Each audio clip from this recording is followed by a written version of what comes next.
ಇನ್ನೇನ್ ಗೌರಿ ಗಣೇಶ ಹಬ್ಬ ಬರ್ತಿದೆ. ಗೌರಿ ಹಬ್ಬದ ದಿವಸ ವಿಶೇಷವಾಗಿ ಬೇಳೆ ಹೋಳಿಗೆ ಮಾಡೇ ಮಾಡ್ತೀವಿ. ಈ ವಿಡಿಯೋದಲ್ಲಿ ಪರ್ಫೆಕ್ಟ್ ಆಗಿ ಕಣ್ಕ ಕಲಸಿ ಹೂರ್ಣ ಮಾಡುವಂತ ವಿಧಾನನ ನೀವು ನೋಡ್ಬೋದು.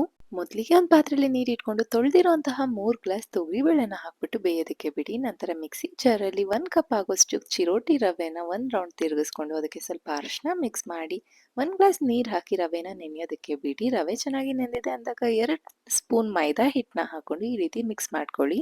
ನಂತರ ಅದಕ್ಕೆ ಎಣ್ಣೆನ ಹಾಕಿ ಮಿಕ್ಸ್ ಮಾಡ್ಕೊಂಡು 2 ರಿಂದ 3 ಅವರ್ ಅದನ್ನ ನೆನೆಯೋದಕ್ಕೆ ಬಿಡಿ. ಈ ರೀತಿ ಬೆಂದಿರೋಂತಹ ಬೇಳೆನ ನೀಟಾಗಿ ಶೋಧಿಸ್ಕೊಂಡು ಬೇಳೆಲಿ ಸ್ವಲ್ಪನ ನೀರ್ ಇಲ್ಲದೆ ಇರೋ ರೀತಿ ಎತ್ತಿಟ್ಕೊಳ್ಳಿ. ನಂತರ ಅದಕ್ಕೆ 3.5 ಗ್ಲಾಸ್ ಅಷ್ಟು ಪುಡಿ ಮಾಡಿರೋಂಥ ಬೆಲ್ಲನ ಆಡ್ ಮಾಡ್ಕೊಂಡು ಸ್ವಲ್ಪ ಏಲಕ್ಕಿನ ಜಜ್ಜಿ ಹಾಕಿ ಈ ಕನ್ಸಿಸ್ಟೆನ್ಸಿಗೆ ಬರೋವರೆಗೂ ಅದನ್ನ ಚೆನ್ನಾಗಿ ತಿರುಗಿಸ್ಕೊಳ್ಳಿ.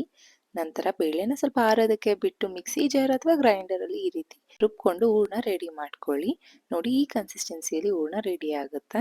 ಇದಕ್ಕೆ ತುರಿದಿರೋಂತಹ ಅಥವಾ ಮಿಕ್ಸಿಯಲ್ಲಿ 1 ರೌಂಡ್ ಗ್ರೈಂಡ್ ಮಾಡಿರೋಂತಹ ಕೊಬ್ಬರಿನ ಹಾಕೋಬೇಕಾಗುತ್ತೆ. 1 ತೆಂಗಿನಕಾಯಿನ ನಾನಿಲ್ಲಿ ತಗೊಂಡಿದ್ದೀನಿ. ಕೊಬ್ಬರಿನ ಹೂರ್ಣಕ್ಕೆ ಹಾಕೊಂಡು ನೀಟಾಗಿ ಈ ರೀತಿ ಮಿಕ್ಸ್ ಮಾಡ್ಕೊಳ್ಳಿ. ನಂತರ ನೆಂದಿರೋಂತಹ ಕಣ್ಕನ ನೀಟಾಗಿ ಸ್ಪ್ರೆಡ್ ಮಾಡ್ಕೊಂಡು ಹೂರ್ಣನ ಇಟ್ಟು ಉಂಡೆ ಕಟ್ಟಿ ಬೇಕಿರೋಂತಹ ಸೈಜ್ಗೆ ಇದನ್ನ ಸ್ಪ್ರೆಡ್ ಮಾಡ್ಕೊಂಡು ನೀಟಾಗಿ ಸುಟ್ಕೊಳ್ಳಿ. 2 ಸೈಡ್ ಲೋ ಫ್ಲೇಮಲ್ಲೇ ಇದನ್ನ ಸುಟ್ಕೊಳ್ಳಿ, ಇಲ್ಲಾಂದ್ರೆ ಸೀದೋಗುತ್ತೆ. ಇನ್ನು ರೆಡಿಯಾಗಿರೋ ಒಬ್ಬಟ್ಟು ಮೇಲೆ ತುಪ್ಪ ಹಾಕೊಂಡು ತಿನ್ನೋಕೆ ತುಂಬಾ ಚೆನ್ನಾಗಿರುತ್ತೆ. ನೀವು ಈ ಈಸಿ ಮೆಥಡ್ ಅಲ್ಲಿ ಹೋಳಿಗೆನ ಒಂದ್ಸಲ ಟ್ರೈ ಮಾಡಿ ನೋಡಿ.